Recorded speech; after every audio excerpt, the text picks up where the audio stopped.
బబ్రువాహనుడు సంపూర్ణ చరిత్ర 5వ భాగానికి స్వాగతం. ప్రపంచం గౌరవించిన గాంధీవదారి అర్జునుడు తన ఎదుట నిలబడ్డ యువరాజు ఎవరో తెలుసుకున్నా యుద్ధాన్ని ఆపలేదు. మరోవైపు తండ్రిపై ప్రేమ ఉన్న రాజధర్మం కోసం విల్లు ఎత్తిన కుమారుడు బబ్రువాహనుడు. ఈ ద్వంద్వ యుద్ధం కేవలం బాణాల పోరాటం కాదు, ఇది ధర్మం వర్సెస్ బంధం, గర్వం వర్సెస్ వినయం. చివరికి నేలపై పడిపోయింది ఎవరు? తెలుసుకుందాం. బబ్రువాహనుడు సంపూర్ణ చరిత్ర 5వ భాగంలో. మణిపుర రాజ్యం వెలుపల విశాలమైన మైదానంలో 2 సేనలు ఎదురెదురుగా నిలిచాయి. ఒకవైపు పాండవుల అపరాజిత వీరుడు అర్జునుడు, మరోవైపు మణిపుర యువరాజు బబ్రువాహనుడు. రాజులు, ఋషులు, సైనికులు, ప్రజలు ఈ అపూర్వ యుద్ధాన్ని చూడటానికి చేరుకున్నారు. అర్జునుడు గాంధీవాన్ని ఎక్కుపెట్టాడు. బబ్రువాహనుడు తన విల్లును బిగించాడు. శంఖనాదం వినిపించగానే ఇద్దరు ఒకేసారి బాణాలను సంధించారు. ఆకాశమంతా బాణాలతో నిండిపోయింది. బాణాలు ఒకదానితో ఒకటి ఢీకొని నిప్పు కణాలు చిమ్మాయి. అర్జునుడు ఆశ్చర్యపోయాడు. ఈ యువరాజు సాధారణ యోధుడు కాదు. బబ్రువాహనుడు కూడా అర్జునుడి వేగాన్ని చూసి మనసులో నమస్కరించాడు. అర్జునుడు వరుసగా శరవర్షం కురిపించాడు. అతని బాణాలు మెరుపుల్లా దూసుకెళ్ళాయి. యుద్ధరంగం మొత్తం ధూళితో నిండిపోయింది. పాండవ సైన్యం ఆనందంతో గర్జించింది. బబ్రువాహనుడు ఏమాత్రం వెనుకడుగు వేయలేదు. అర్జునుడి ప్రతి బాణాన్ని తన బాణంతో మధ్యలోనే ఛేదించాడు. సైనికులు ఆశ్చర్యంతో అన్నారు, ఇంతటి ధనుర్విద్య ఇప్పటి వరకు ఎప్పుడూ చూడలేదు. అతని ప్రశాంతత, అతని ఏకాగ్రత, అతని వినయం యుద్ధంలో కూడా కనిపించాయి. యుద్ధం మరింత ఉద్ధృతమైంది. అర్జునుడు ఆగ్నేయాస్త్రాన్ని ప్రయోగించాడు. యుద్ధభూమి అగ్ని జ్వాలలతో కప్పబడింది. బబ్రువాహనుడు వెంటనే వరుణాస్త్రాన్ని ప్రయోగించి ఆ అగ్నిని శాంతింపచేశాడు. తర్వాత అర్జునుడు వాయవ్యాస్త్రాన్ని సంధించాడు.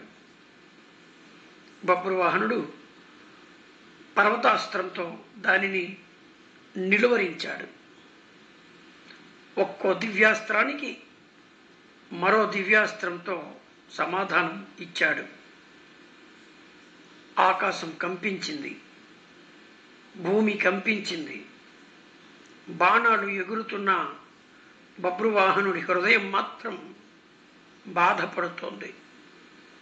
అతను మనసులో అనుకున్నాడు, ఈయన నా తండ్రి, ఆయనను గాయపరచాలని నాకు లేదు, కానీ రాజధర్మాన్ని కూడా విడిచిపెట్టలేను.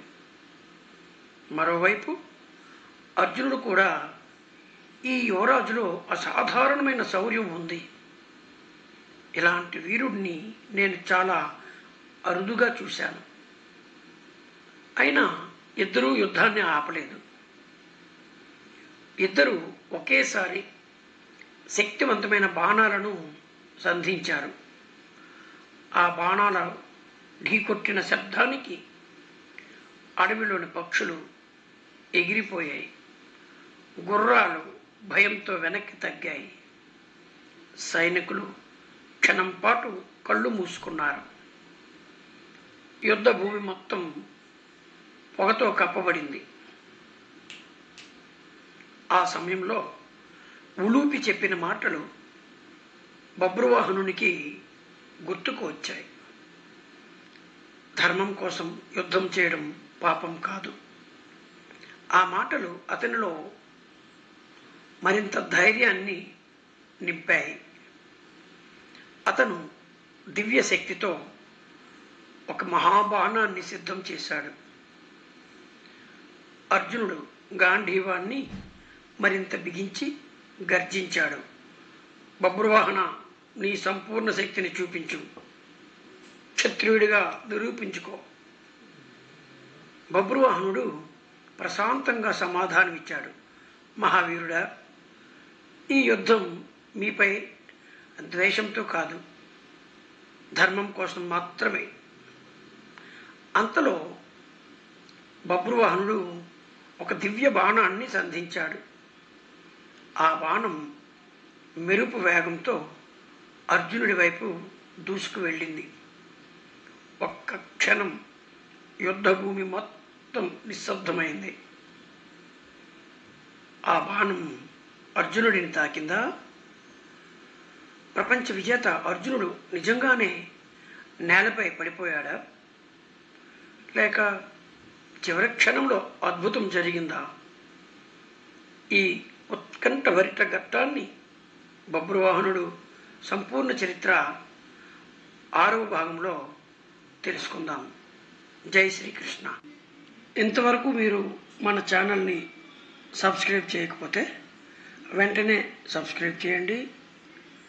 మన స్నేహితులకి, బంధువులకి అందరికీ కూడా మన వీడియోని షేర్ చేయండి.